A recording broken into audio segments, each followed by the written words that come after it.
Comentario al capítulo 3 de Apocalipsis por el Dr. Evis Carballosa. Las cosas que son.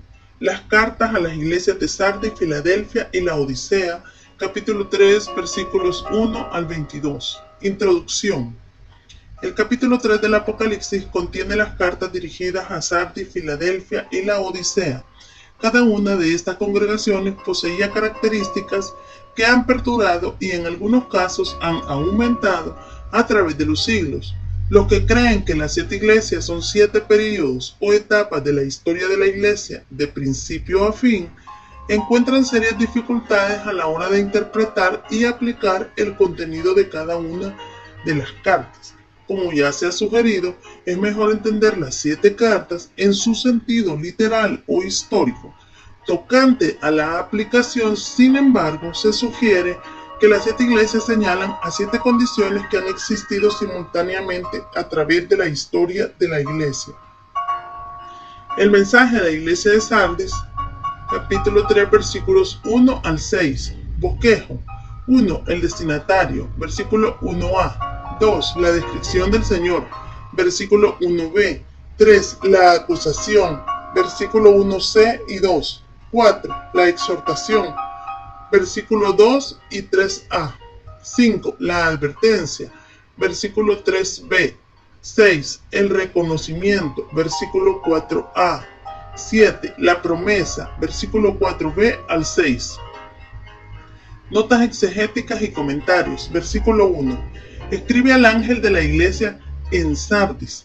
Por el siglo VI a.C., Sardis era una de las ciudades más poderosas del mundo conocido. Hasta el año 549 a.C. fue la capital del reino de Lidia. Sardis estaba estratégicamente situada de modo que sus habitantes se sentían seguros, considerando la ciudad inexpugnable al ataque de ejércitos enemigos. Sin embargo, Sardis fue capturada por los persas en el año 549 a.C., destruida por los jónicos en el año 501 a.C. y conquistada por Alejandro Magno en el año 334 a.C. Sardis llegó a ser famosa por su riqueza material. A mediados del siglo VI a.C. y bajo el liderazgo del rey Croeso, Sardis alcanzó el mayor apogeo de su fama. El proverbio, tan rico como Croeso, se hizo famoso en el mundo antiguo. Una descripción de la ciudad reza así: Sardis, la metrópoli de la región de Lidia en Asia Menor, está situada cerca del monte Tomolous, entre 48 y 52 kilómetros al este de Esmirna. Era célebre por su gran opulencia y por el voluptuoso y corrupto comportamiento de sus habitantes. Considerables ruinas dan testimonio del antiguo esplendor de la que fue célebre capital de Croeso y de los reyes de Lidia. Sardis era además un centro para la adoración de la diosa Cibeles, otro nombre para la diosa Artemisa. Dicha diosa pagana era asociada con la fertilidad y era invocada por las mujeres a la hora del alumbramiento. La ciudad de Sardis era también el punto de encuentro del sistema de caminos de la antigüedad y un centro de producción de lana y tintes. En medio de la opulencia de Sardis estaba la congregación a la que va dirigida la carta, que contiene la mayor reprensión, exceptuando la de la Odisea. El que tiene los 7 espíritus de Dios y las 7 estrellas dice esto.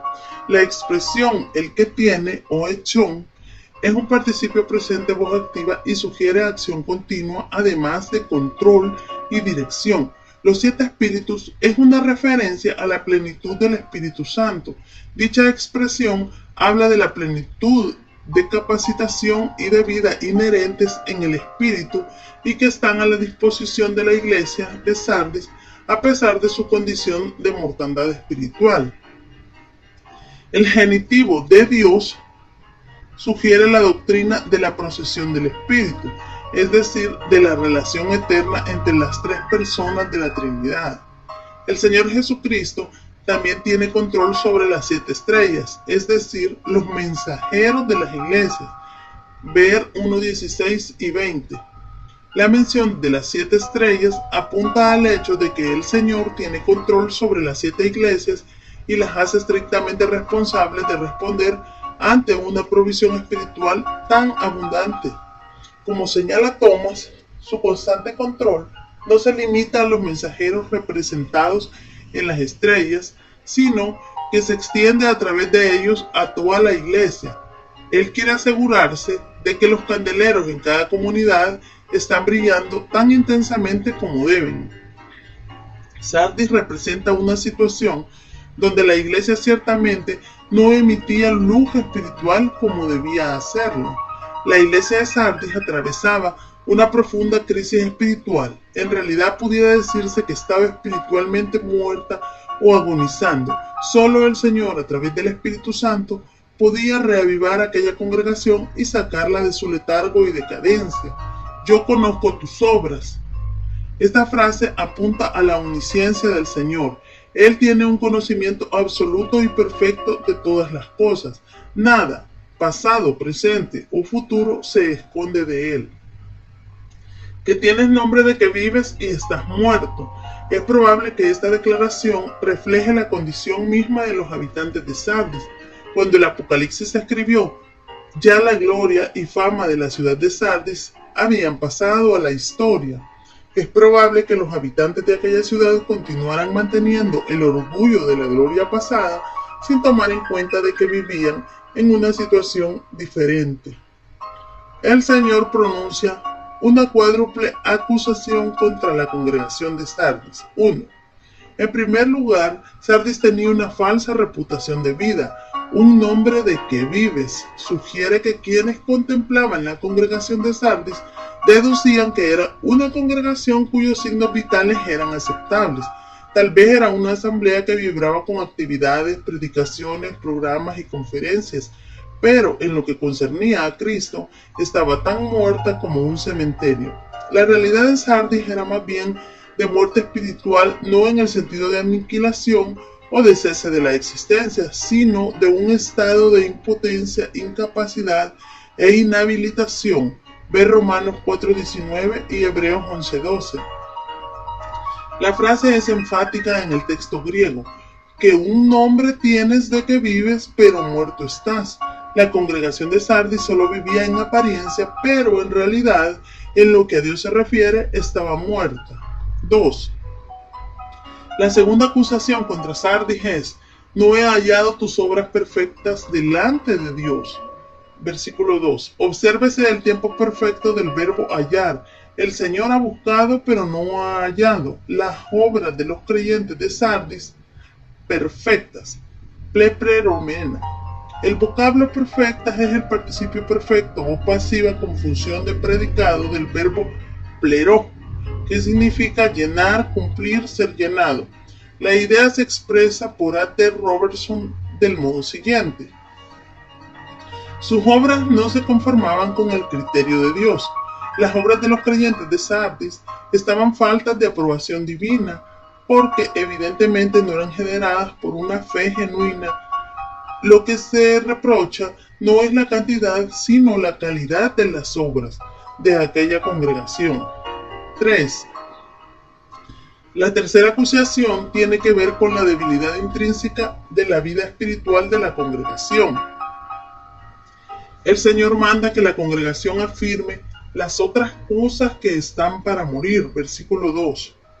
Incluso el más leve vestigio de vida que quedaba en Sardis estaba a punto de morir. Los valores que aún permanecían continuaban declinando cuando Jesús pronunció este mandamiento. Los tiempos verbales los describen como algo que estaba a punto de morir en el pasado y continuaba el proceso hasta el presente, con la inminente posibilidad de perder la última señal de vida. 4. Por último, el Señor acusa a la congregación de tener solo unas pocas personas que no han manchado sus vestiduras. Lo terrible del caso es que solo una ínfima minoría de los creyentes de Sardis llevaban una vida de separación del paganismo y del mundo. La iglesia tenía una reputación de estar viva, versículo 1, pero solo algunos de sus miembros vivían en consonancia con esa reputación. La mayoría de sus miembros era una contradicción de lo que ellos como iglesia pretendían ser. versículo 3a. Estos versículos contienen una quíntuple exhortación de parte del Señor para la asamblea de Sardis y para todos los creyentes, incluso a los de hoy día. Es importante observar los tiempos verbales en cada exhortación. De ellos es posible derivar el énfasis que el Señor da a cada acción que los creyentes debían emprender. 1. Sé vigilante. Gino Gregorón. En esta primera exhortación, el Señor combina un presente imperativo voz media con un participio presente voz activa. Esta combinación verbal produce un imperativo perifrástico. La idea es: por vuestro propio bien, volveos vigilantes, o demostrad por vosotros mismos ser vigilantes. La exhortación es a que despierten de su anestesia espiritual y continúen vigilando. Tal vez la mencionada exhortación tenga una connotación histórica. Las veces que los habitantes de Sardis sucumbieron bajo sus enemigos se debió principalmente al descuido de sus guardias. La situación geográfica privilegiada de la ciudad hizo que sus vigilantes descuidaran sus responsabilidades. Fue así que Sardis cayó en poder de Ciro el Grande en el año 549 a.C. y posteriormente en manos de Antíoco el Grande en el año 195 a.C. Del mismo modo, tanto los creyentes de Sardis como los de hoy cometen el grave error de dejar de vigilar al enemigo. Tal actitud puede producir calamidad espiritual lamentable. Una vigilancia constante de los enemigos que asedian al creyente es el mejor antídoto para la seguridad espiritual. 2. Y afirma las otras cosas que están para morir. El verbo afirma, steirizón, es el aoristo imperativo voz activa steirizó, que significa hacer firme, fortalecer. Esta forma verbal sugiere la urgencia de la acción. Los creyentes de Sardis debían actuar de manera decidida y con toda urgencia. Las otras cosas, taloipá, mejor, las cosas que restan, pudiera parafrasearse como aquello que sobrevive. En el texto griego es un plural neutro que contempla de manera colectiva tanto a cosas como a individuos que dentro de la comunidad cristiana de Sardis pudieran retener trazas de verdadera piedad. Las referidas cosas o individuos habían estado a punto de morir en el pasado y continuaban a la deriva, corriendo el peligro de languidecer por completo, como el cuerpo que es invadido por una enfermedad o la planta que es atacada por una plaga. Las dos exhortaciones anteriores se deben a que el Señor ha escudriñado las obras de los creyentes de Sardis y no las ha hallado perfectas delante de Él. Evidentemente, las obras de aquellos creyentes no eran producto de la fe, sino de la carne, y por lo tanto no contenían la calidad que agrada a Dios. Versículo 3.3. Acuérdate pues de lo que has recibido y oído. Esta es la tercera exhortación. El verbo acuérdate, neimonene, es el presente imperativo, voz activa. El presente sugiere una acción continua, continúa recordando. El texto griego dice literalmente, recuerda por lo tanto como has recibido y oído. La exhortación es sin duda un llamado a persistir en lo fundamental. Los creyentes de Sardis habían recibido el Evangelio por la fe, pero no habían persistido en desarrollarse espiritualmente por la fe. Ese descuido había producido el olvido de la necesidad de mantener una relación personal con el Señor.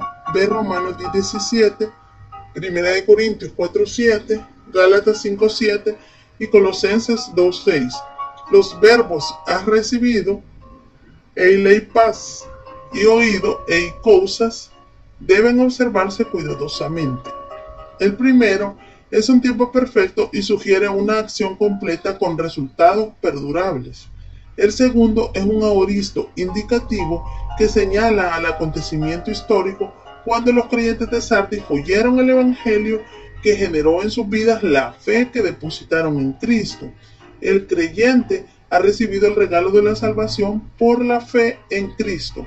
y al sello de la presencia del Espíritu Santo sobre la misma base.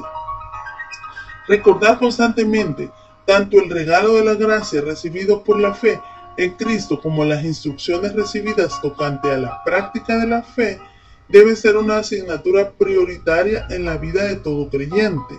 4. Y guárdalo. Kai terei es el presente imperativo voz activa de teireo, que significa guardar, vigilar, mantener.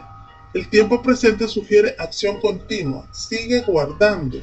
La referencia parece ser a las cosas o personas que aún estaban vivas en Sardis, es decir, cosas de valor espiritual y personas con sensibilidad e inclinación hacia las cosas de Dios. Ese testimonio debía persistir si se quería evitar el juicio de Dios. 5. Y arrepiéntete. Kai metanoeison. Este verbo es el aoristo imperativo voz activa y sugiere la realización de una acción urgente. Equivale a decir arrepiéntete de inmediato. El verbo arrepentirse, metanoeo, significa un cambio de manera de pensar acompañado de un cambio de comportamiento. Los creyentes de Sardis tenían la necesidad urgente de arrepentirse de la manera como habían utilizado la riqueza espiritual que habían recibido a través del Evangelio de la Gracia y la instrucción de la palabra. El arrepentimiento al que se les llama no era un simple reconocimiento de que estaban haciendo mal, sino a llevar a cabo un cambio de rumbo que los acercase a Dios. Versículo 3b. Pues si no velas, vendré a ti como ladrón, y no sabrás a qué hora vendré sobre ti. Con esas solemnes palabras el Señor advierte a la congregación de Sardis del peligro al que se abocaban. La expresión si no velas es una condicional de tercera clase en la que se usa el modo subjuntivo que contempla la condición como posible. La cláusula contiene una seria advertencia a los lectores.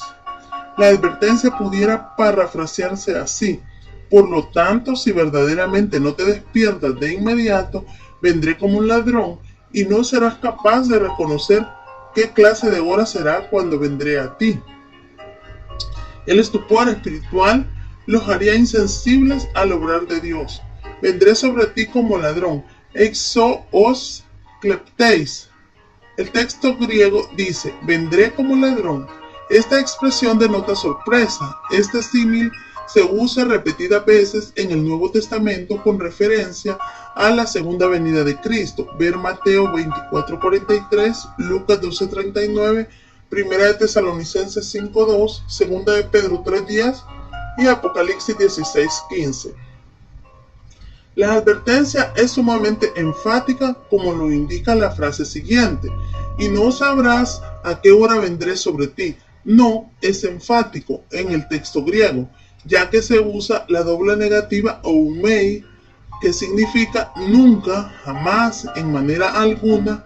El verbo sabrás es el aoristo subjuntivo que, al ir precedido de la doble negativa, destaca de manera enfática que algo no va a ocurrir. La frase pudiera expresarse así: vendré como ladrón y jamás sabrás qué clase de hora será. Quienes están desprovistos de vida espiritual por no haber confiado en Jesucristo serán rotundamente sorprendidos por la segunda venida de Cristo. La referencia no parece ser a un juicio especial sobre la iglesia de Sardis, sino a la segunda venida judicial y gloriosa de Jesucristo. Esta tomará por sorpresa a los inicuos que han rechazado a Cristo como Salvador, ya sea o no que estén dentro de una congregación local como la de Sardis. Versículo 4a. Pero tienes unas pocas personas en Sardis que no han manchado sus vestiduras, pero allá destaca un contraste fuerte con lo dicho anteriormente. Cierto que era una minoría, pero había un remanente fiel de Sardis que no había contaminado sus vestiduras, es decir, andaba en santidad delante del Señor. El lenguaje hace recordar la inscripción hallada en el Asia Menor, proclamando que las vestiduras manchadas descalificaban al adorador y deshonraban al Dios, pero el mérito del remanente fiel de Sardis era que en los días de contaminación general, este se había mantenido puro. Muy poco se conoce de la historia de la iglesia de Sardis, pero durante la segunda mitad del siglo II hubo un hombre conocido como Melitón, obispo de Sardis, que sobresalió en todo el Asia Menor como un dedicado siervo de Dios. Melitón se distinguió también como teólogo y escritor brillante. Su influencia es reconocida por el historiador Eusebio de Cesarea y por Tertuliano, quien lo admiró por su ingenio elegante y elocuente. Sin duda, Melitón, aunque vivió después que el Apocalipsis se escribió, puede clasificarse como alguien de Sardis que no manchó sus vestiduras. Versículo 4b. Comenzando en la mitad del versículo 4, hay una lista de 3 promesas concretas que el Señor hace al remanente fiel de Sardis. 1. Y andarán conmigo en vestiduras blancas porque son dignas. El verbo andarán o caminarán es el futuro indicativo voz activa y sugiere una realidad que tendrá su seguro cumplimiento. La frase expresa comunión íntima y personal conmigo. La expresión en vestiduras blancas habla de la pureza y la santidad que Dios exige para que alguien entre en su presencia. Debido al rechazo de contaminar sus vestiduras mientras se hallaban bajo gran presión cultural, Cristo sustituirá sus vestidos humanos no manchados con otros que son blancos por criterio divino. El remanente fiel experimentará la perpetuidad de su antigua vida de separación terrenal y de comunión con el Señor, y andarán en perfecta comunión con Cristo en su reino.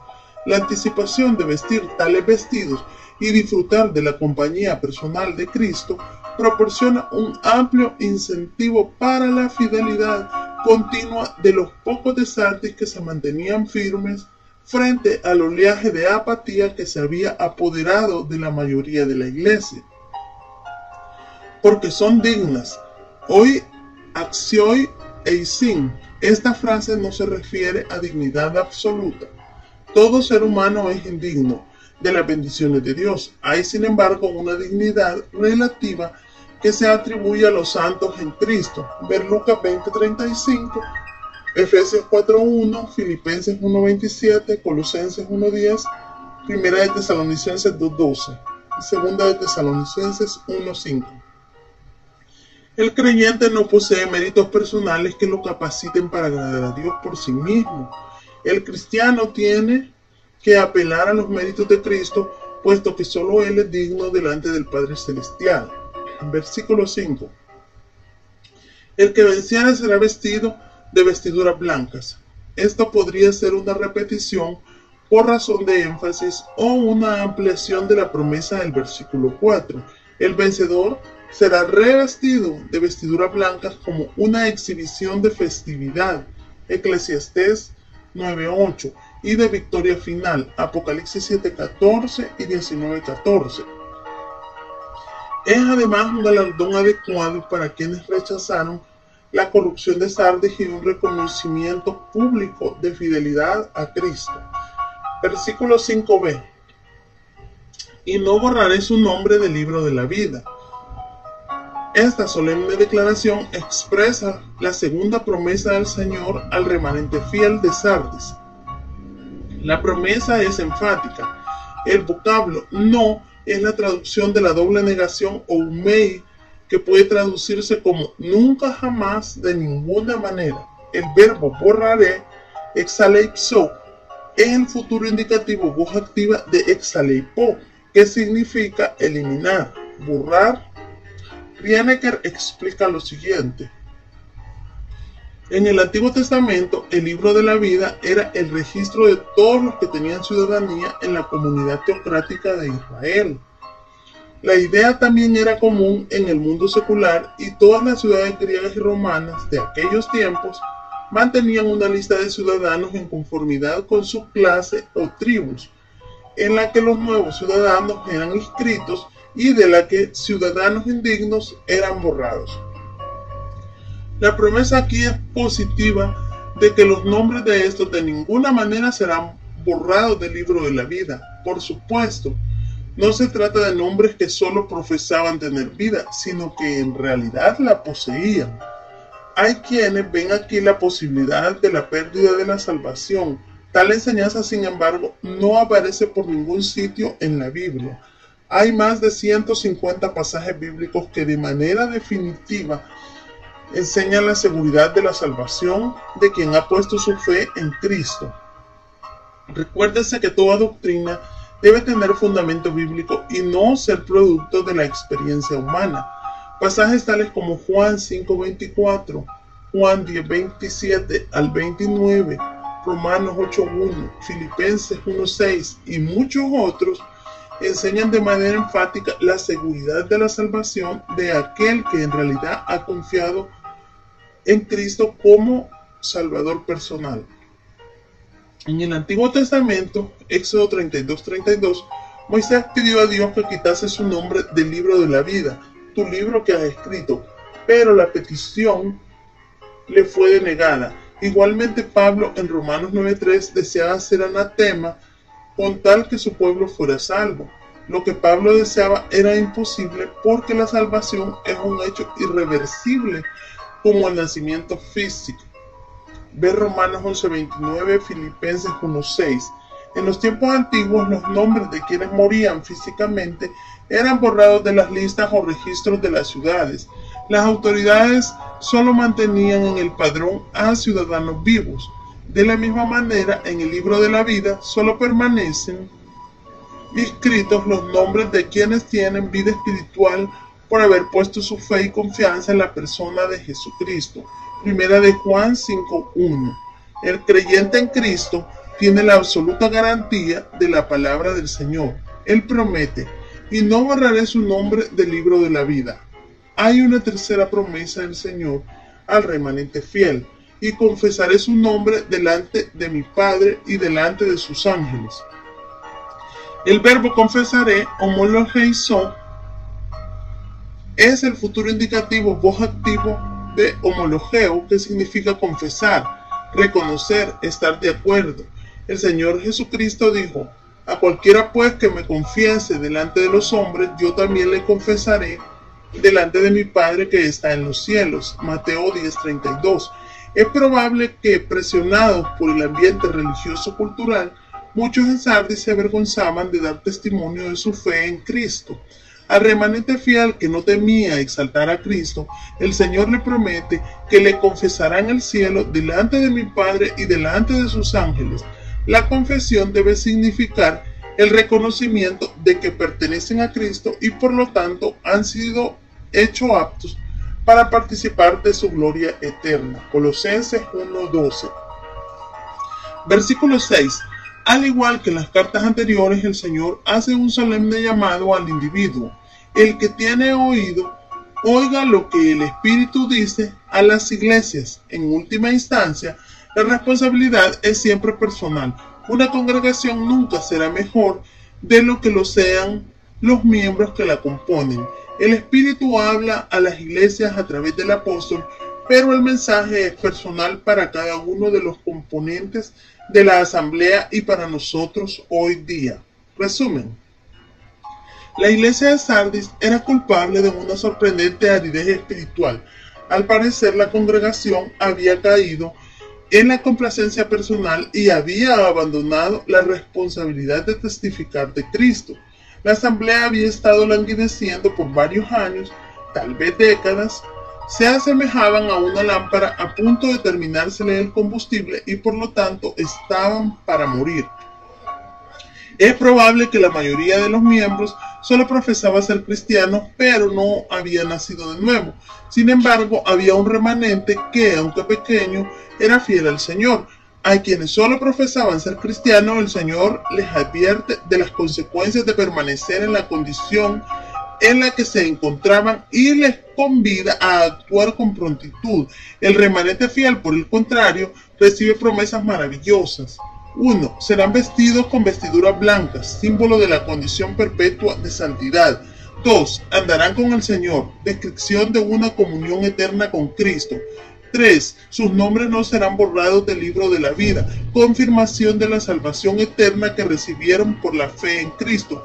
Y 4. Sus nombres serán confesados delante del Padre y de los ángeles, reconocimiento de la fidelidad y el servicio desplegados para el Señor en situaciones difíciles. Las iglesias de hoy día y los cristianos como individuos deben prestar oído al mensaje del Señor a la iglesia de Sardis. Hoy como entonces las iglesias necesitan ser vigilantes y fortalecer las cosas que quedan.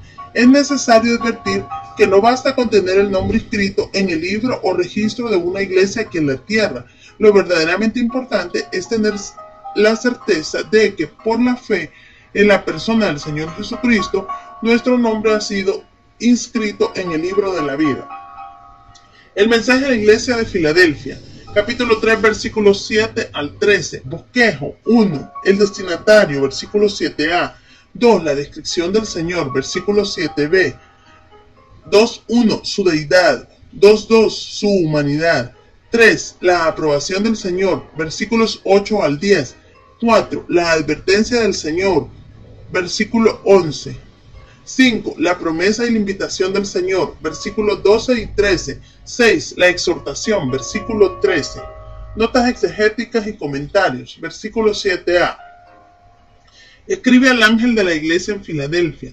La ciudad de Filadelfia estaba ubicada en el valle del río Cógamo, cerca del paso que conduce a la principal ruta de comercio desde el río Meander al valle del Hermuz. Una amplia planicie junto al monte Tomoló fue fundada por el rey Átalo II en el año 189 a.C., de modo que cuando el Apocalipsis se escribió, Filadelfia era una ciudad relativamente joven, situada a unos 56 kilómetros al este de Sardis y a 158 de Esmirna. Esta ciudad era víctima de constantes y devastadores terremotos. El nombre Filadelfia significa amor fraternal, en honor a su fundador Átalo II, quien había recibido ese epíteto debido a que mantenía una relación muy estrecha con su hermano Eumenes II, rey de Lidia. La Filadelfia del Nuevo Testamento fue reedificada por el emperador Tiberio después de haber sido destruida por uno de los frecuentes terremotos que la azotaron. Aunque la ciudad permaneció relativamente pequeña, en el siglo I adquirió importancia por su gran actividad comercial. Por la magnificencia de sus edificios públicos y sus templos, llegó a ser conocida como la Pequeña Atenas.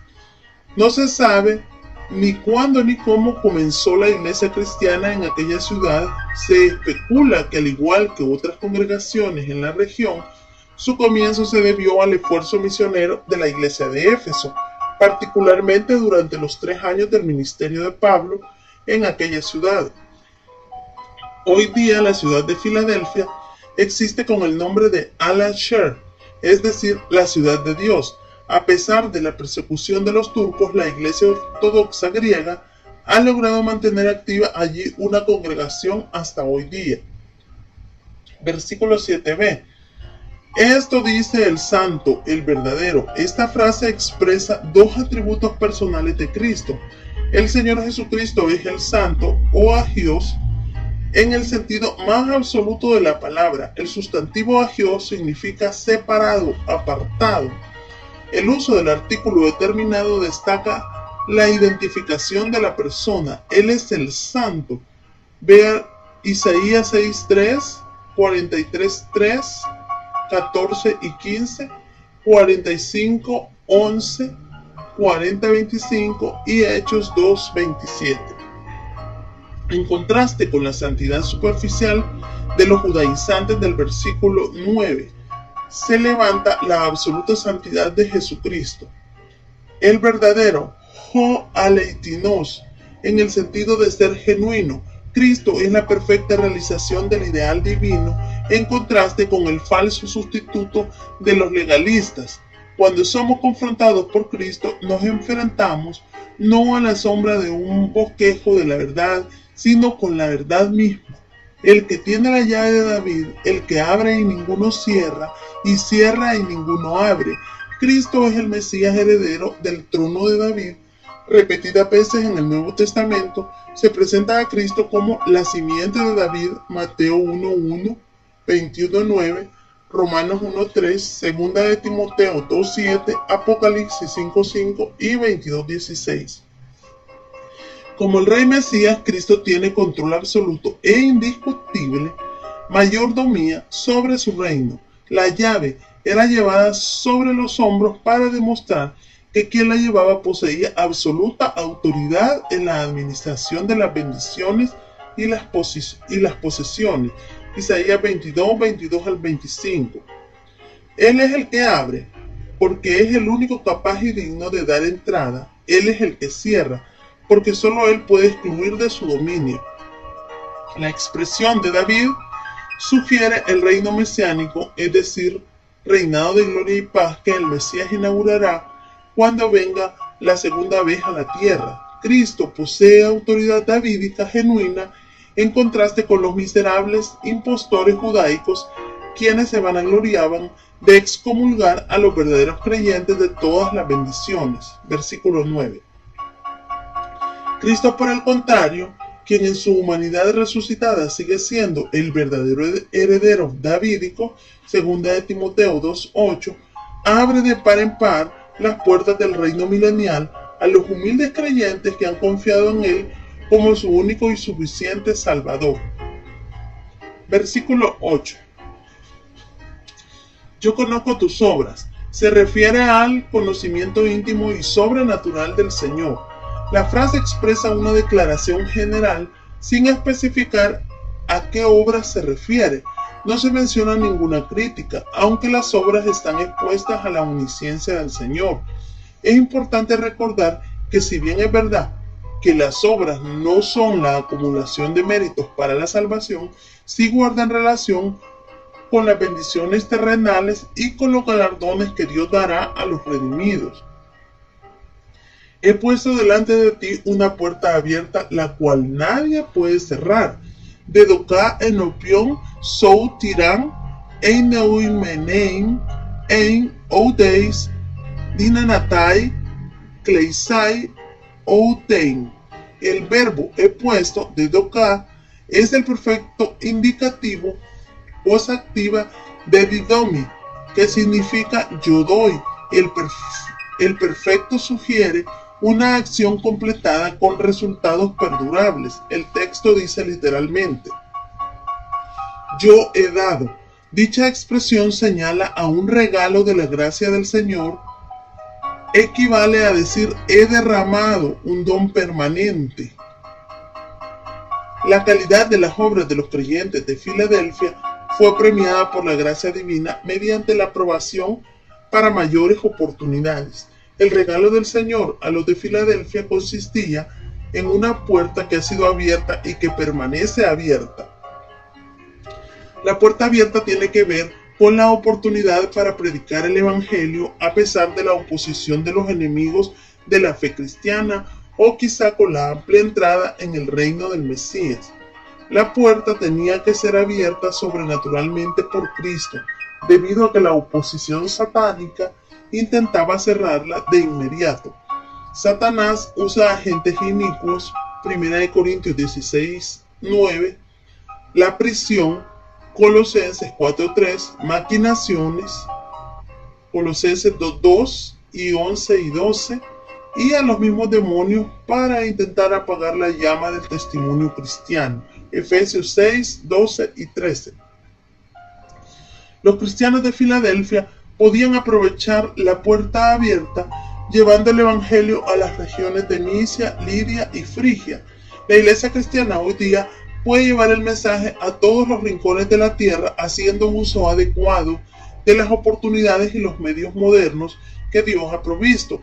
Quizá lo que está ausente hoy en muchas congregaciones es el celo evangelístico y la visión misionera. El Señor da 3 razones en cuanto al por qué la iglesia de Filadelfia es digna de reconocimiento. 1. Tienes poca fuerza. En la superficie esta frase podría tomarse como una crítica, pero el entorno del pasaje parece indicar que es una demostración de aprecio.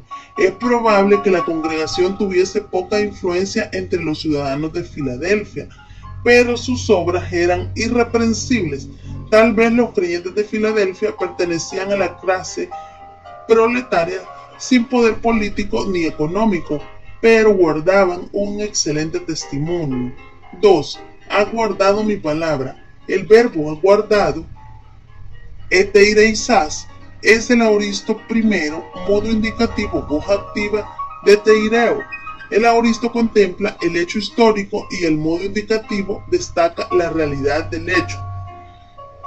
Los creyentes de Filadelfia habían demostrado lealtad hacia la palabra de Dios a pesar de las dificultades. Las circunstancias no les habían hecho alterar el contenido del mensaje. 3. Y no has negado mi nombre, ou eirneisó to onomá mou. El verbo has negado, eirneisó, es el aoristo indicativo voz media de arniomai. El aoristo se refiere a un momento concreto en el pasado cuando probablemente los creyentes de Filadelfia fueron convidados a negar su relación con Cristo.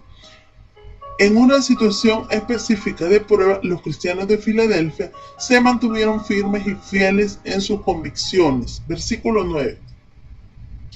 He aquí yo entrego de la sinagoga de Satanás a los que se dicen ser judíos y no lo son, sino que mienten. La expresión he aquí y do se usa para llamar la atención a la acción divina contra los judaizantes que perseguían a los cristianos. Yo entrego, dido, mejor yo doy. Este verbo describe la sorprendente sujeción de los incorregibles opositores judaizantes por la gracia soberana de Dios, quienes antes eran blasfemos, 2.9, ahora han sido doblegados, 3.9. El verdadero judío no solo lo es físicamente, sino que debe serlo también espiritualmente. Romanos 2, 28 y 29. El judío genuino es aquel que tiene la fe de Abraham. El verdadero hijo de Abraham no persigue ni al Mesías ni a sus seguidores. Juan 8, 39 al 47. He aquí yo haré que vengan y se postren a tus pies y reconozcan que yo te he amado. Los judíos perseguidores de los cristianos tendrían que hacer algo que en realidad ellos repudiaban, rendir homenaje a los gentiles. Obsérvese, sin embargo, que lo hacen por intervención divina. He aquí y do aparece por tercera vez, versículos 8 al 9, como llamada de atención de algo que Dios hace. Yo haré que vengan y se postren a tus pies. Es un cuadro que presenta al enemigo inclinándose delante de su conquistador. Ver Éxodos 11.8, Isaías 49.23 y 60.14. El Señor no dice cuándo ocurrirá que los judíos adoren a los pies de los cristianos y reconozcan que les ha amado.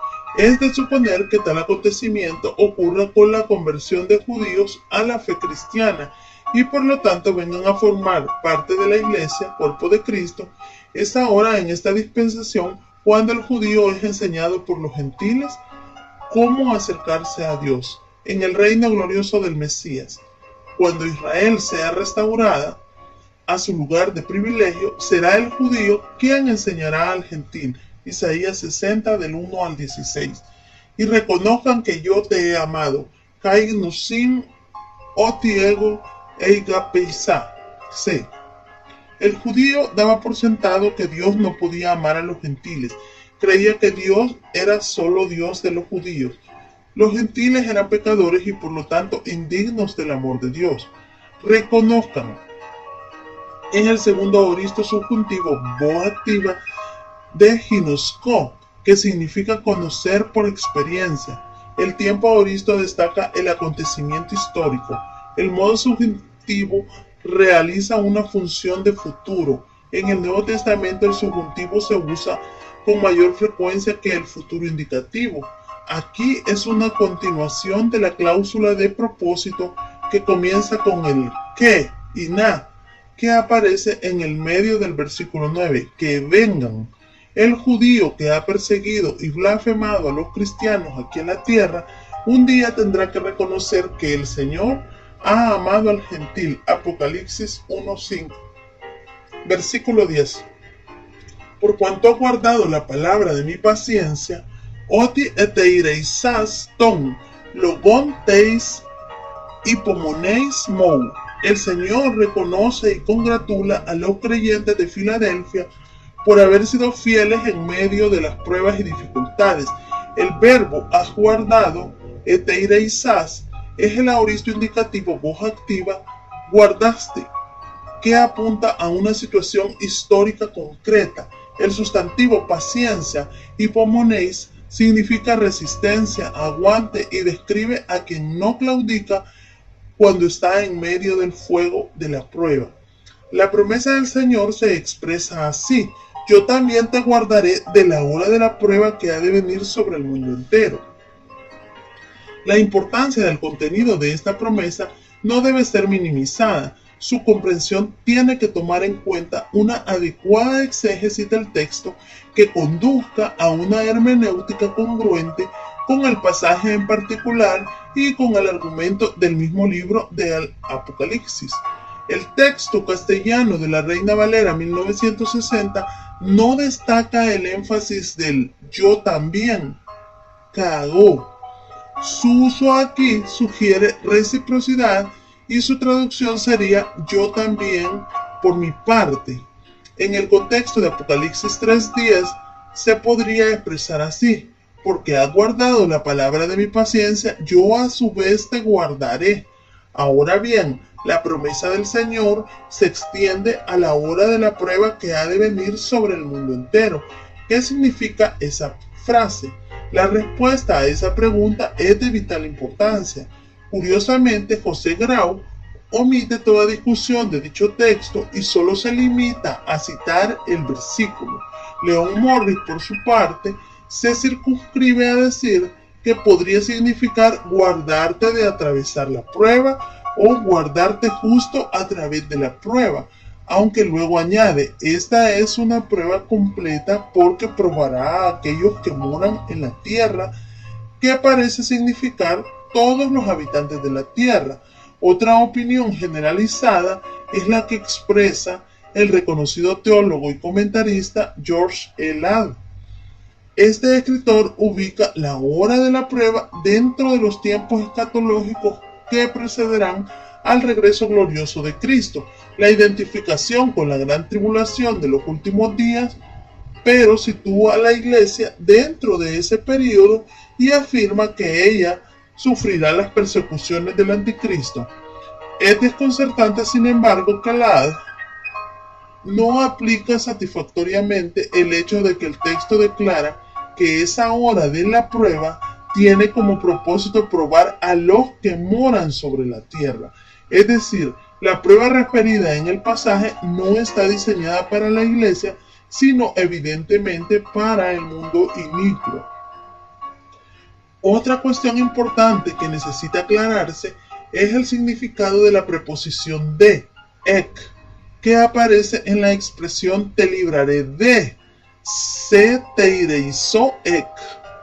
Hay quienes piensan que dicha frase se refiere a preservar a través de o mientras se atraviesa por la hora de la prueba. Otros, sin embargo, entienden que la referencia es a una liberación que consiste en remover del escenario de los sufrimientos antes que la hora de la prueba comience.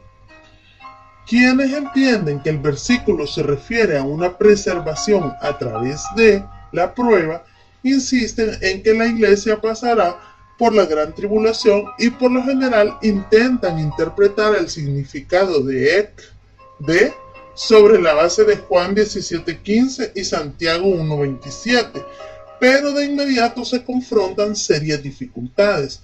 En primer lugar, en Juan 17:15 la petición del Señor es que los discípulos sean preservados del mal, mientras que en Apocalipsis 3:10 pide que sean guardados de un periodo de tiempo durante el cual Dios ha de derramar su juicio sobre la tierra. En Apocalipsis 3:10 la petición del Señor es sumamente enfática.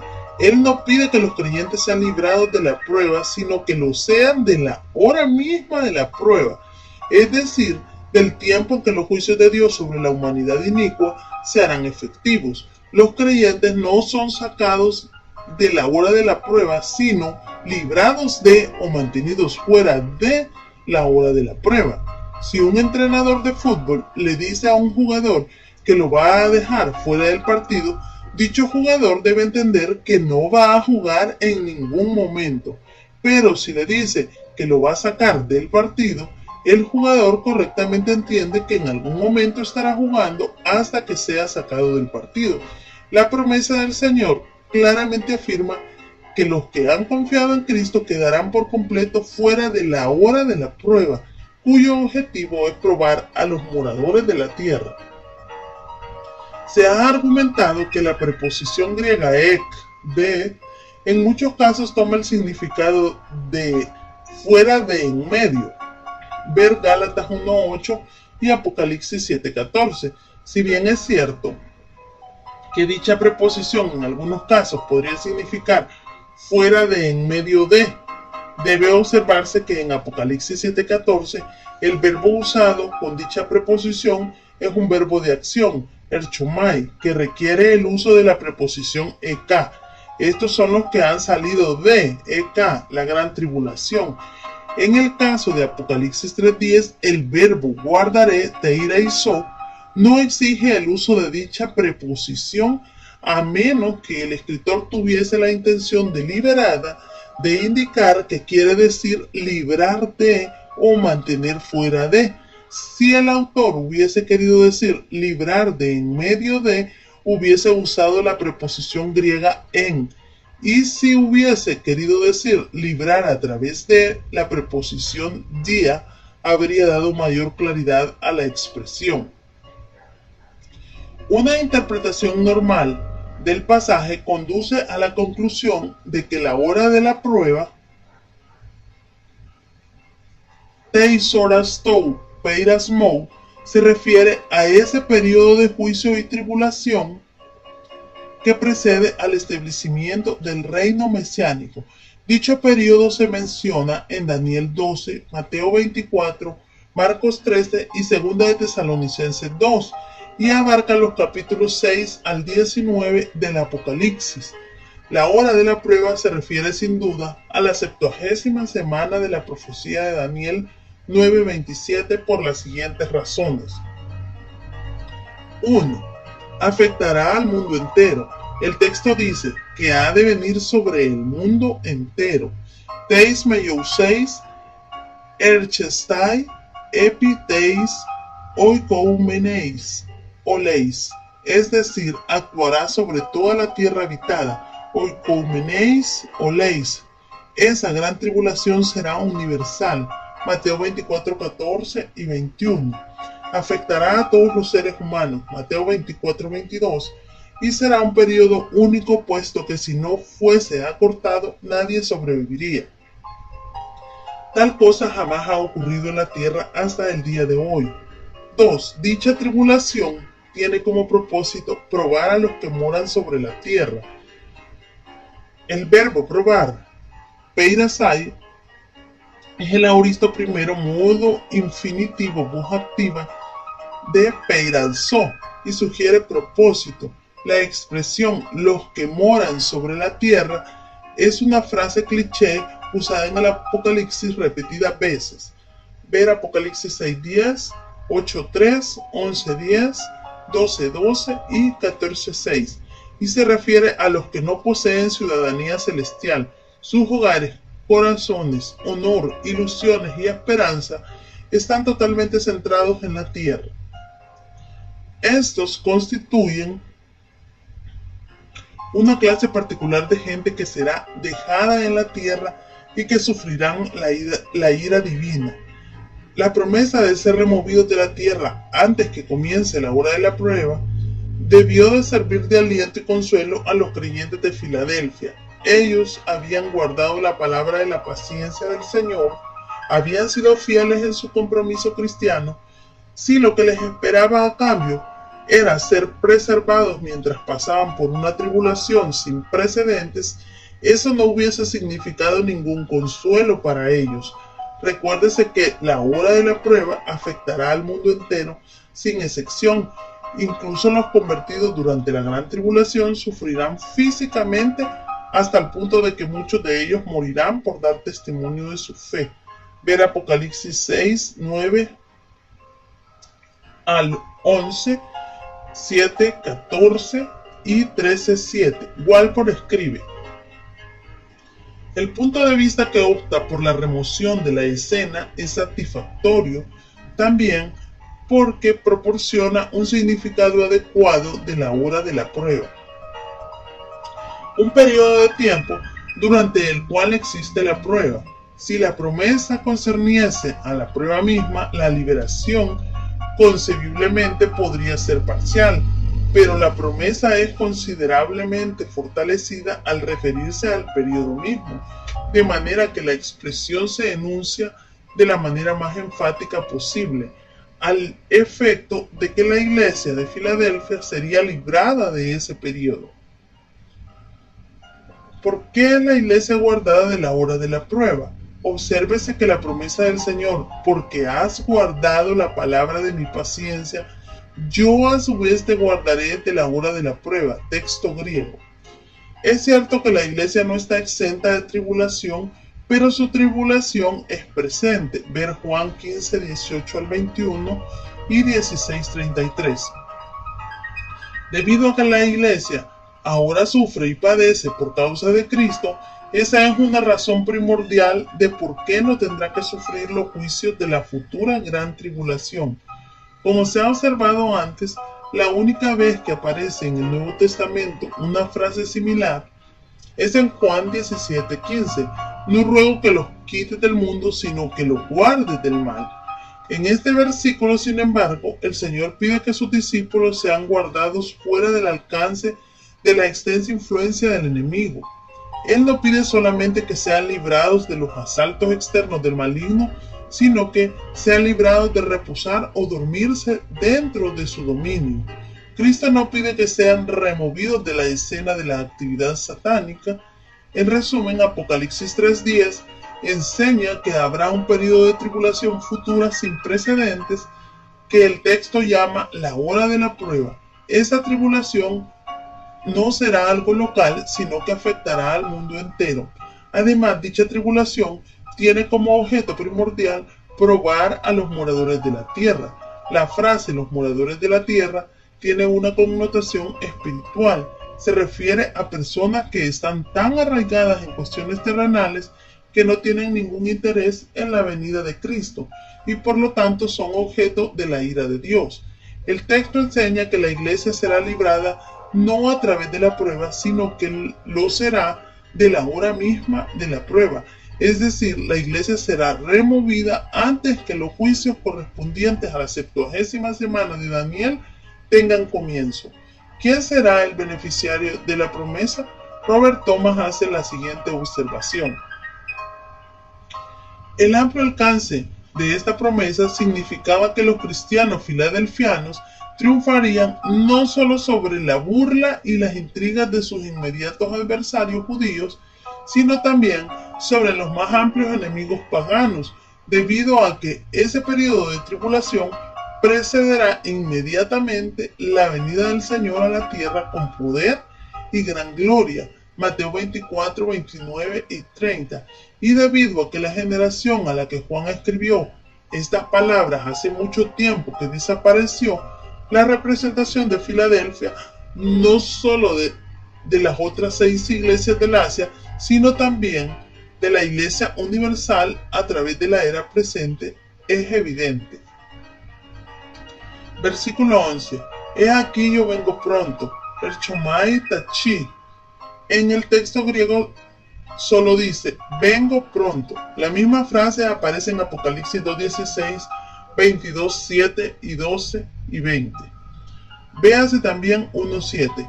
El tiempo presente del verbo y el adverbio tachi, pronto, sugieren un acontecimiento rápido e inesperado, no necesariamente inmediato.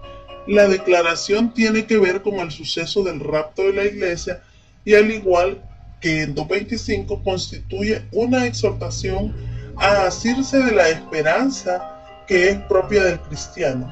La verdadera iglesia tiene que resistir solo hasta el día del rapto, mientras que la falsa iglesia tiene que sufrir los juicios de la gran tribulación. Retén lo que tienes para que ninguno tome tu corona. Lo que tenemos ahora constituye nuestra corona en el futuro. Pablo escribió, porque ¿cuál es nuestra esperanza o gozo o corona de que me gloríe? ¿No lo sois vosotros delante de nuestro Señor Jesucristo en su venida? Primera de Tesalonicenses 2:19. El cristiano no pierde la salvación, pero sí puede perder su galardón, la corona, Estefanón. Era un collar de laurel que se entregaba al vencedor para que ninguno tome tu corona. Esta frase no sugiere que la corona o galardón podía ser robado, sino que se podía perder legalmente, como el atleta que llega a la meta pero es descalificado por haber quebrantado alguna norma de la competencia. Los creyentes de Filadelfia, igual que los de hoy día, son exhortados a asirse firmemente, kratei, de las riquezas espirituales que Dios ha derramado sobre ellos hasta el día que estén en la presencia del Señor. Versículo 12. Al que venciere, es decir, el vencedor o todo aquel que ha nacido de nuevo por la fe en Cristo, yo le haré columna en el templo de mi Dios. El sustantivo columna, silón o pilar, sugiere estabilidad y permanencia. Un candelero puede ser removido de su lugar, pero un pilar no. En el templo de mi Dios, mejor en el santuario de mi Dios. La preposición en sugiere un lugar dentro del santuario y del lugar santísimo, no afuera como parte del pórtico o de la entrada. Ver como contraste Primera de Reyes 7:21, y nunca más saldrá de ahí. Esta frase es enfática, nunca es la doble negativa oumei, que significa jamás, bajo ninguna circunstancia. El creyente no tendrá ningún deseo de salir de la presencia de Dios, tal como una columna no desea abandonar el edificio donde está colocada. No habrá más separación. Romanos 8:35 al 39. Y escribiré sobre él el nombre de mi Dios y el nombre de la ciudad de mi Dios, la nueva Jerusalén, la cual desciende del cielo, de mi Dios, y mi nombre nuevo. Obsérvese la triple repetición del sustantivo nombre, onomá, que aquí sugiere identificación y pertenencia.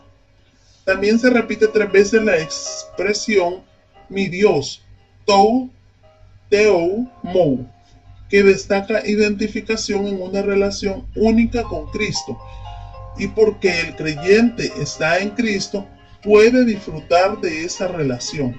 El texto sugiere 3 cosas nuevas de las que el cristiano podrá disfrutar. 1. Un nuevo concepto de Dios. Escribiré sobre él el nombre de mi Dios. Es decir, todo lo que el nombre de Dios representa, como es conocido por Cristo, será nuestro. Dios, el Creador, con relación a la nueva creación. 2 Corintios 5:17 y Apocalipsis 21:5 al 7. 2. Una nueva ciudadanía y el nombre de la ciudad de mi Dios. La nueva comunidad a la que el cristiano pertenece está en el cielo. Ver Filipenses 3:20. Hebreos 12:18 al 24. Gálatas 4:21 al 31, Apocalipsis 21:1. La sede de nuestra ciudadanía existe a causa de las cosas que están en el cielo. La nueva Jerusalén contrasta con la Jerusalén terrenal. El calificativo nueva no forma parte del nombre propio. Nueva Jerusalén, el vocablo nueva, kaineis, significa fresca, flamante, a diferencia de la vieja y desgastada Jerusalén terrenal, la cual desciende del cielo en bendición y soberanía de mi Dios, es decir, de su originador y creador. Todos los privilegios celestiales de la ciudadanía, representados por el nombre que es otorgado como un acto de gracia, serán nuestros.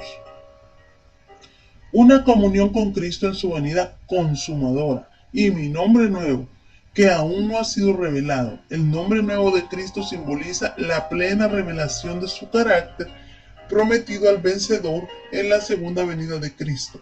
Como vencedores, todos los frutos de victoria representados por la triunfante venida de Cristo serán manifestados como nuestros. Colosenses 3:4, Primera de Juan 3:2. Versículo 13. El que tiene oídos es la aplicación personal del mensaje. El individuo siempre es responsable delante de Dios. Oiga lo que el Espíritu dice a las iglesias. El contenido de la carta a la iglesia de Filadelfia se debía dar a conocer a las demás iglesias. Además, hay un alcance todavía más amplio. Cada uno de los mensajes a las iglesias tiene validez y vigencia para las iglesias de hoy día. El mensaje, aunque concretamente dirigido a iglesias históricas, trasciende las barreras del tiempo y llega a nosotros con la misma fuerza con que fue dado al principio. Resumen: la iglesia de Filadelfia era al parecer pequeña tanto en número como en influencia. A pesar de eso, Cristo le anuncia que ha puesto delante de ella una puerta abierta. La puerta podría ser la de amplia entrada en el reino del Mesías o la de la oportunidad para que continuase dando testimonio a pesar de la oposición de los judaizantes. También el Señor le promete que mediante el rapto sería librada de la hora de la prueba, es decir, de los juicios escatológicos diseñados para la humanidad rebelde e incrédula que está apegada a las cosas terrenales.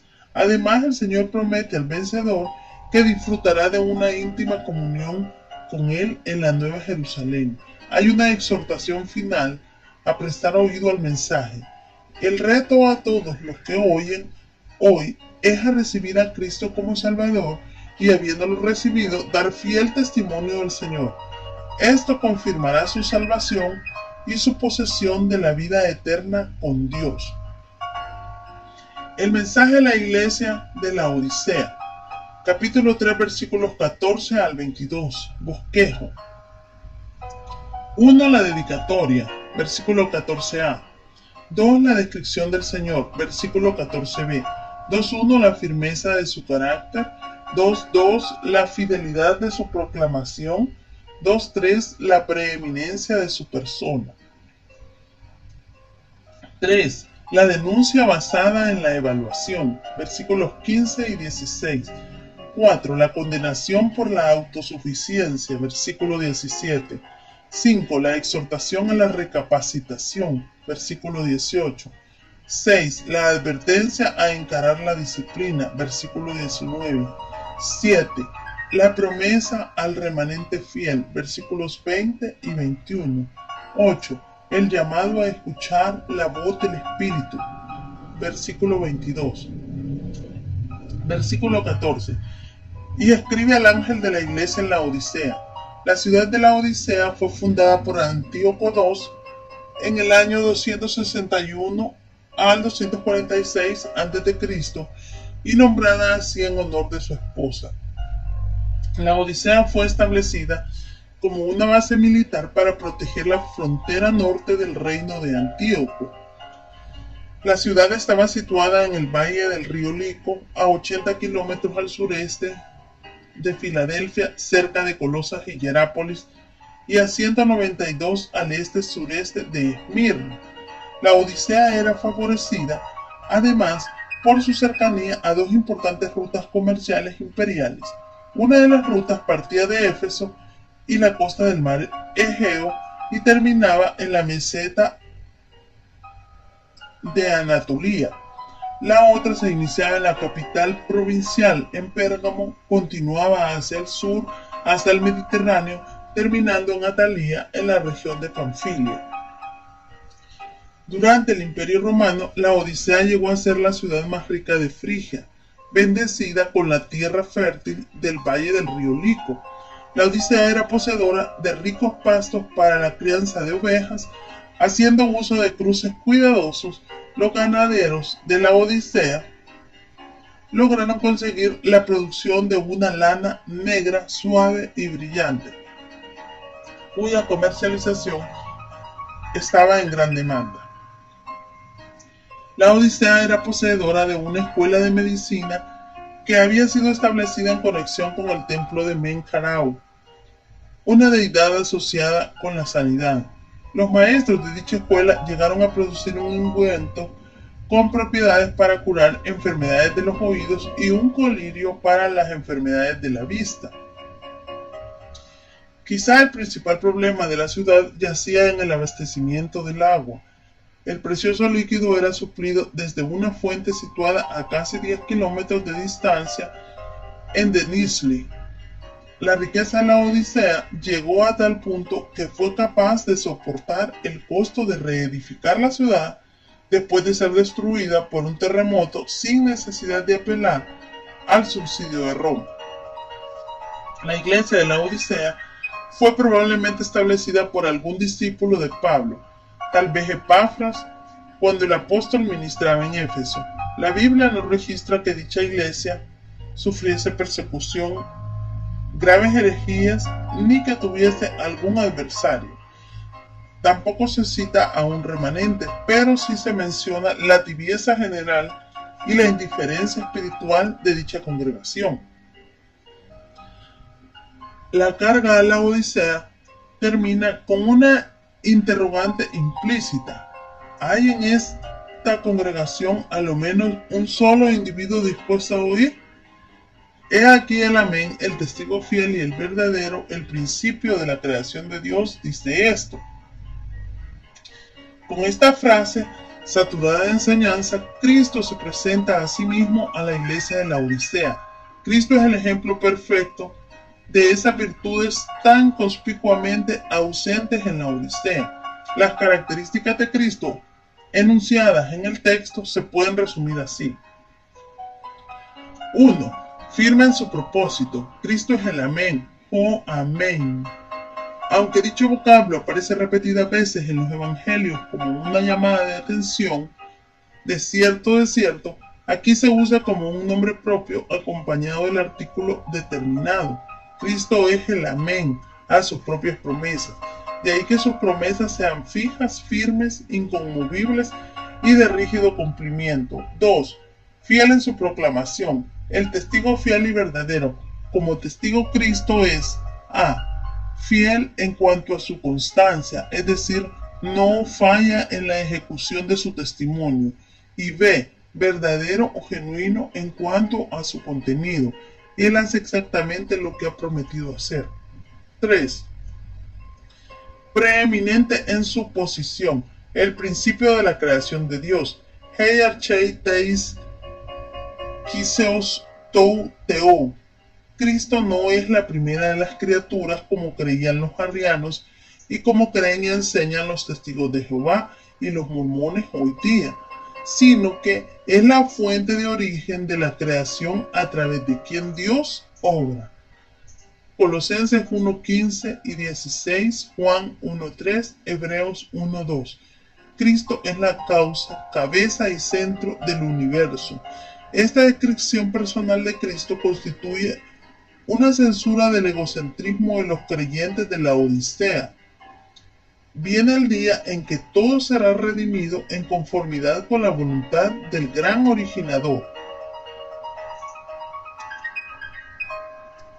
En el reino mesiánico todo será gobernado por Cristo como el Dios de la creación, Señor de las huestes celestiales, el postrer Adán, el Hijo del Hombre, la simiente de Abraham, el heredero de todo, el profeta como Moisés, el Hijo de Dios, cabeza de la iglesia, el rey mesiánico que reinará en triunfo davídico y con una gloria infinitamente mayor que la de Salomón.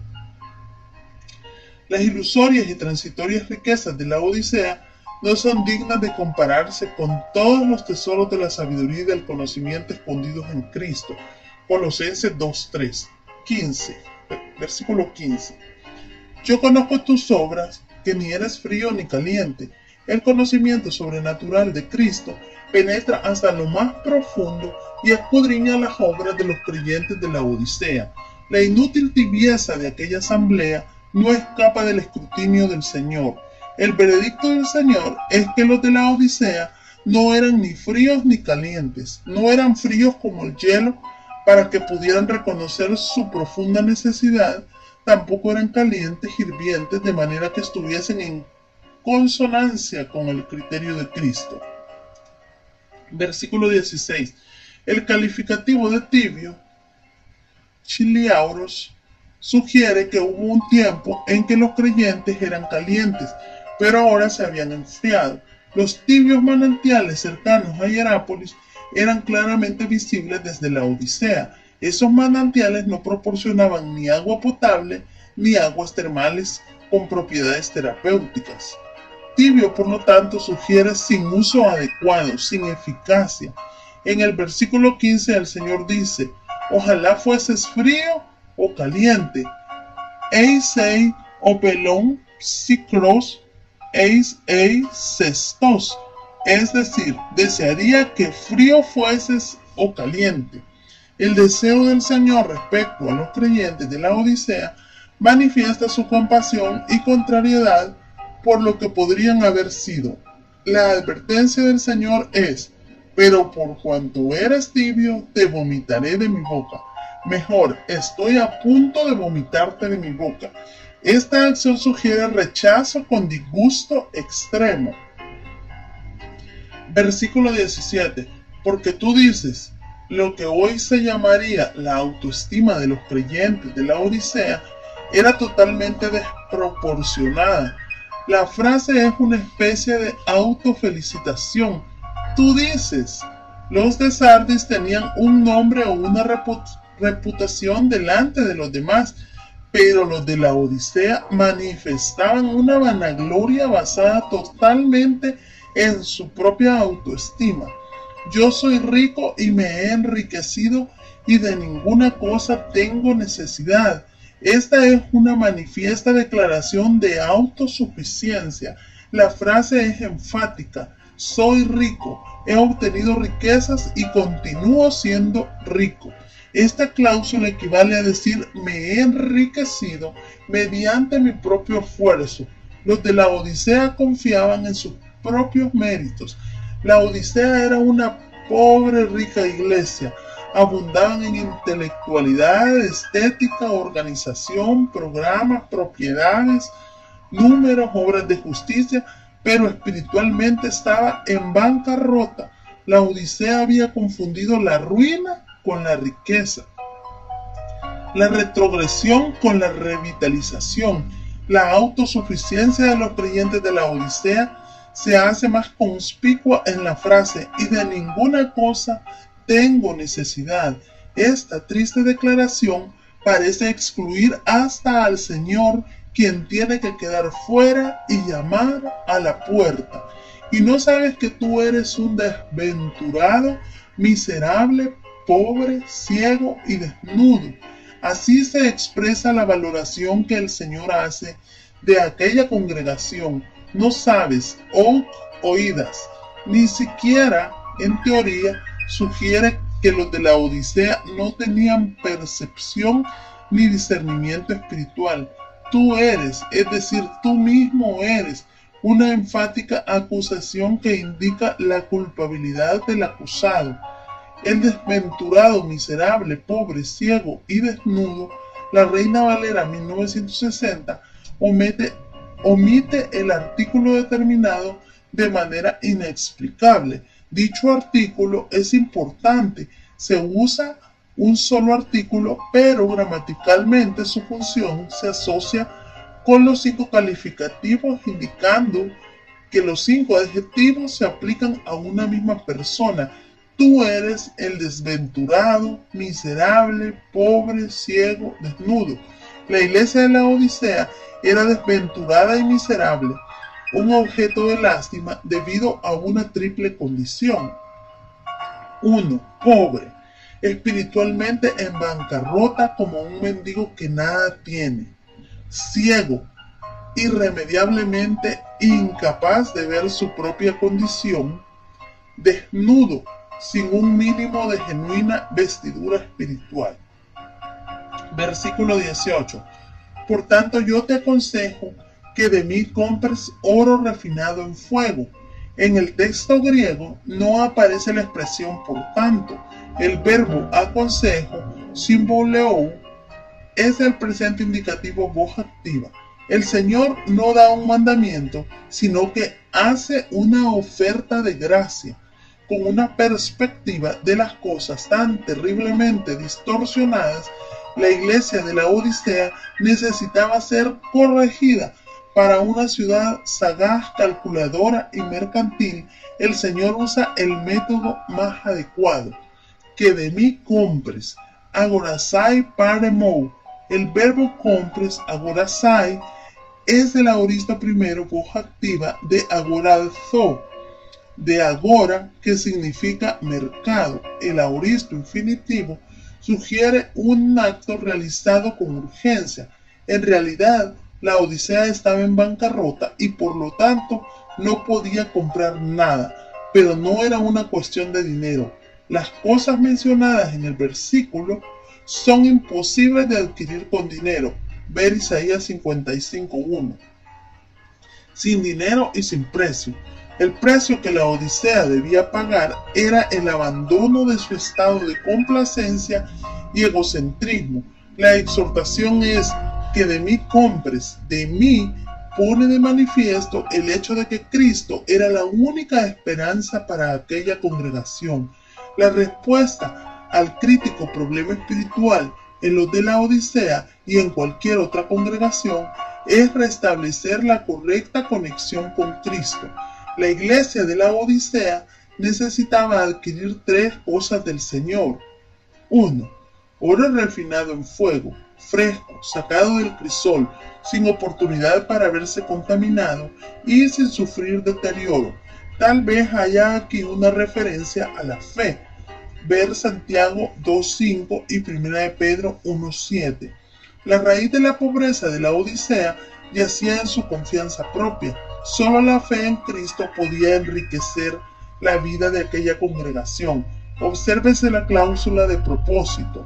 Para que seas rico y na plouteiseis. La verdadera riqueza es la que se acumula en el cielo. Ver Mateo 6:19 al 21 y Filipenses 3:7 y 8. 2. Y vestiduras blancas para vestirte y que no se descubra la vergüenza de tu desnudez. El más probable significado de las vestiduras blancas parece ser la justicia de Cristo imputada al creyente, que resulta en una santidad práctica. El verbo vestirte, perivalei, es el aoristo subjuntivo voz media de perivallo, que significa cubrirse alrededor. El propósito es que no se descubra la vergüenza de tu desnudez con miras a la segunda venida de Cristo. Las vestiduras blancas contrastan con los abrigos hechos con lana negra de manufactura común en la Odisea. 3. Y unge tus ojos con colirio para que veas. El colirio era un producto medicinal vendido en la escuela de medicina de la Odisea. Lo que el Señor ofrece a la iglesia de la Odisea, sin embargo, era el discernimiento espiritual a través de la unción del Espíritu Santo, 1 de Juan 2:20 al 27, para poder enjuiciar debidamente su condición tal como Cristo la ve. Versículo 19. Yo reprendo y castigo a todos los que aman. Ego osons ean philo eleccho kai paideum. Literalmente, yo a cuantos amo reprendo y disciplino. Ver Proverbios 3:12 y Hebreos 12:6. He aquí la obligación del amor.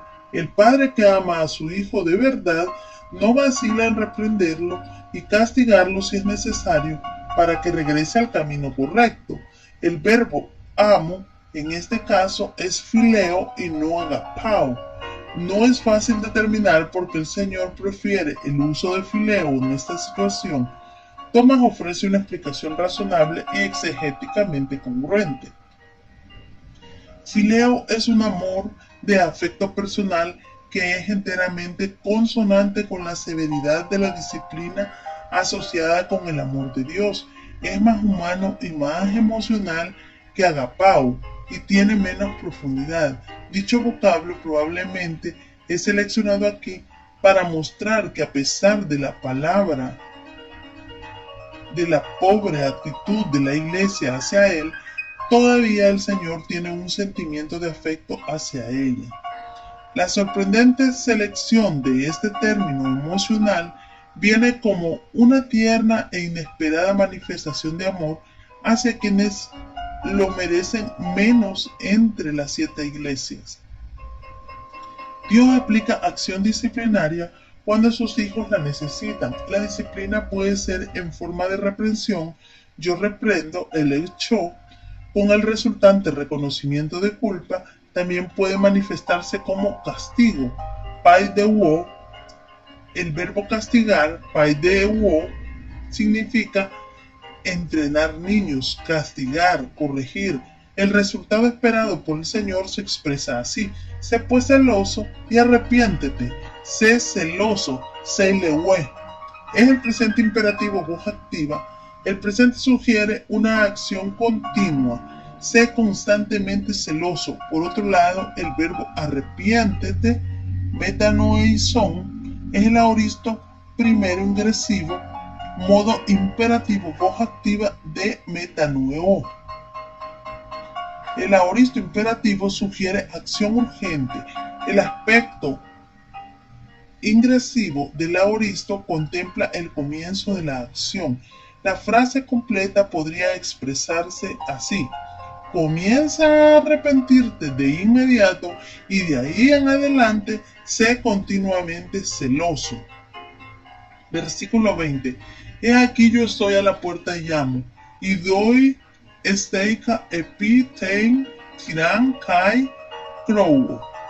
El verbo traducido yo estoy, esteika, es el perfecto indicativo voz activa de steimi, que significa colocar, estar de pie. La frase podría traducirse: he aquí, he tomado mi posición frente a la puerta y estoy llamando.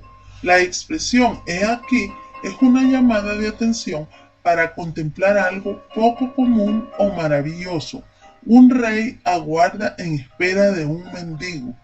Cristo hace dos cosas. 1. Llama, tiempo presente, con el deseo de una comunión continua. Y 2. Habla. Si alguno oye mi voz, su voz evidentemente expresa su deseo de entrar en una iglesia que se ha engreído y se cree tan autosuficiente que ha decidido que no necesita a Cristo. Algunos entienden que la figura de Cristo junto a la puerta apunta a la cercanía de su segunda venida, de manera que a la luz de ese acontecimiento escatológico, Él llama con insistencia para tener comunión con aquel que oye su voz y abre la puerta, antes que sea demasiado tarde. A quien oye su voz y abre la puerta, Cristo le ofrece lo siguiente. 1. Entraré a él. Eis leusomai pros outon. Obsérvese que Cristo entra en aquel que oye su voz y abre la puerta. Aquí puede reconocerse la enseñanza bíblica tocante a la responsabilidad humana. Cierto que la Biblia enseña la soberanía de Dios, pero con igual énfasis enseña la responsabilidad del hombre. Dios no toma por asalto el bastión del corazón humano. Nótese que la invitación se dirige a cada congregante de la Odisea. Si alguno oye mi voz y abre la puerta, esa es la condición que el Señor establece. Si eso ocurre, Cristo promete: entraré a él, futuro indicativo voz media. Cristo garantiza entrar por sí mismo en aquel que le abre la puerta. 2. Y cenaré con él. Esta figura señala a un acto de comunión. En las tierras orientales, compartir en común una comida era indicio de un lazo fuerte de afecto y comunión. La comunión que el creyente puede tener con Cristo aquí en la tierra se perfeccionará en el reino glorioso del Mesías.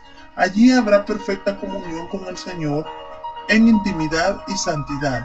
Obsérvese el futuro indicativo voz activa. cenaré.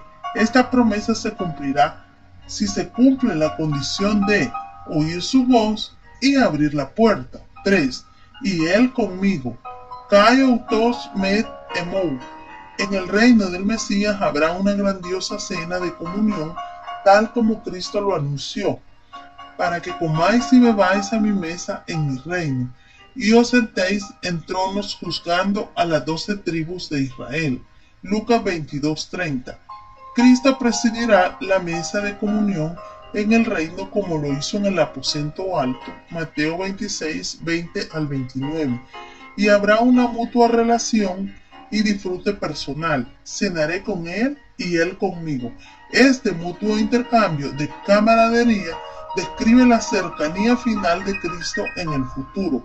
Debe destacarse, por último, que participar con Cristo en esa cena de comunión es un resultado de la gracia soberana de Dios. Nadie posee méritos propios para estar presente en esa gran cena. Solo quienes han puesto su confianza en Cristo y se han acogido a su obra salvadora son declarados aptos para participar. Bienaventurados los que son llamados a la cena de las bodas del Cordero. Apocalipsis 19:9. Versículo 21. Al que venciere le daré que se siente conmigo en mi trono. Esta es una gloriosa promesa. No solo eleva al creyente de la pobreza a la riqueza, sino que le otorga el rango de realeza. El creyente tiene la expectativa de reinar junto con Cristo. Ver 2 de Timoteo 2:12a. La expresión conmigo, met emou, sugiere comunión. En mi trono se refiere al trono mesiánico. Los tronos orientales eran una especie de diván o sofá ancho, donde el monarca se sentaba con las piernas cruzadas y en el que había espacio para más de una persona. El trono de Cristo, mi trono, es una referencia al trono mesiánico prometido por Dios al rey David. En 2 de Samuel 7:17, ver Lucas 1:30 al 33. La diferenciación entre el trono de Cristo y el trono del Padre no es sencillamente retórica. Esta provee diferentes aspectos del programa futuro de Dios. Ver 1 Corintios 15, 24 al 28. Al reconocer la consumación final en la tierra del reino de Cristo, a su regreso, su trono es aquel del que él es heredero como hijo de David. Ver Salmo 122:5, Ezequiel 43:7, Lucas 1:32. Él lo ha de ocupar cuando vuelva en su gloria. Lucas 1:32, Daniel 7:13 y 14, Mateo 25:31. Hechos 2:30, Hebreos 2:5 al 8 y Apocalipsis 20:4. La ocupación del trono de David por Cristo es uno de los énfasis principales del Apocalipsis desde el principio hasta el final. Ver 1:5 y 7, 22:16. El vencedor tendrá la dicha de sentarse con Cristo en su trono, así como yo he vencido y me he sentado con mi Padre en su trono.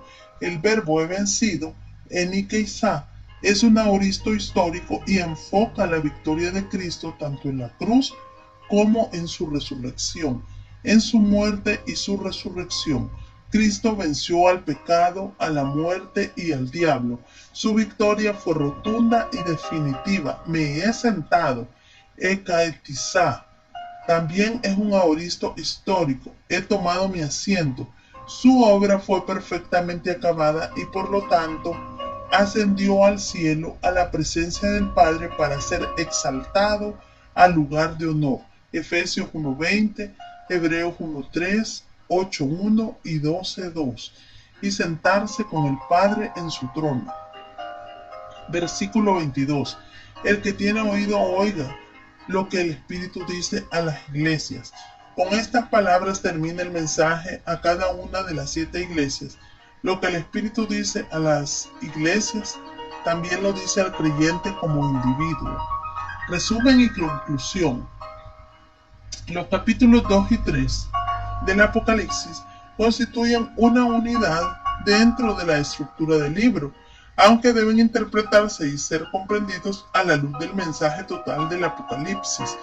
Las 7 cartas son mensajes dirigidos a 7 iglesias históricas que existían en el Asia Menor y en las que Juan el Apóstol tuvo un amplio ministerio. Dichas iglesias además representaban 7 condiciones que han existido simultáneamente en cada siglo de la historia de la iglesia. Las cartas contienen, por lo tanto, exhortaciones, advertencias, recriminaciones y reconocimientos que pueden y deben aplicarse a las iglesias de hoy día. No debe perderse de vista, sin embargo, que el mensaje central del Apocalipsis gira alrededor de la segunda venida de Cristo y la consumación de su reinado glorioso. Este reinado será inaugurado personalmente por el Rey Mesías en su segunda venida.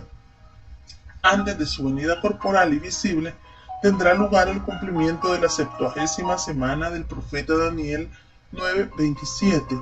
Esa semana de años se identifica con la gran tribulación o juicios escatológicos que afectarán al mundo entero. Mateo 24:21 y Apocalipsis 3:10. El Señor promete librar a su iglesia de la hora misma de la prueba. Esta liberación no será una protección a través de la prueba, sino una liberación que consistirá en sacar a la iglesia de la tierra antes que esos juicios tengan lugar. El propósito de la tribulación es someter a prueba al mundo incrédulo, no a la iglesia. Ver Apocalipsis 3:10 y 1 de Tesalonicenses 5:9. La esperanza de los redimidos es estar en la presencia del Señor y disfrutar de comunión plena con Él, sin obstáculos de ninguna clase que interfieran con esa relación. El Señor promete que el vencedor se sentará con Él en su trono. Su trono tiene que ver con el dominio que Cristo ejercerá como Rey Mesías cuando regrese la segunda vez a la tierra. Él reinará como Rey de Reyes y Señor de Señores, exhibiendo dentro del tiempo y de la historia la plenitud de sus atributos que estuvieron velados cuando vino a este mundo la primera vez.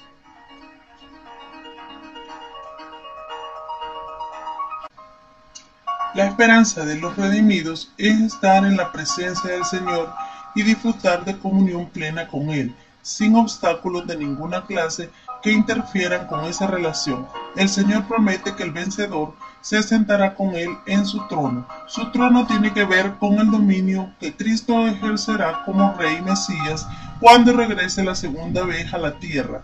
Él reinará como Rey de Reyes y Señor de Señores, exhibiendo dentro del tiempo y de la historia la plenitud de sus atributos que estuvieron velados cuando vino a este mundo la primera vez.